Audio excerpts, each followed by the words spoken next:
停伫北区公所前，这台时务银行的运输车，车内一箱一箱兴价祝善会、会社祝善会加好缘善意会等单位爱心物资，包括泡面、八宝梅、包装乳等拍开地当食的食品。要互疫情期间弱势家庭学生一旦停课，嘛袂摇巴肚。会中北区区长以致敬感谢中，互囡仔感受社会爱加关怀。这也叫做即时关怀包，就它打开就可以使用。这嘛是要因应着讲咱这波疫情学校真侪停课，咱针对弱势的学童他忽然间停课除了就没有营养午餐的这一个考虑，所以说我们就结合了我们刚刚讲的善心团体来共同捐助我们学校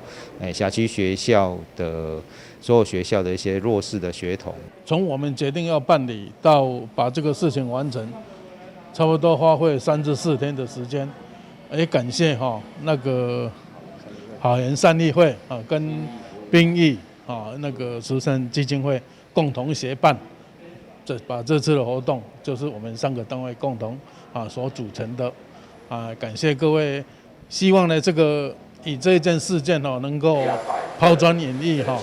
公司表示，拄着疫情以后，真侪热心人士甲企业团体拢会无定期提供资源来帮助弱势。这摆关键嘛是无薪课牛，只要学生拄着停课伫厝隔离的时，得当适用。总共有1200份要分送予北区11间国中小。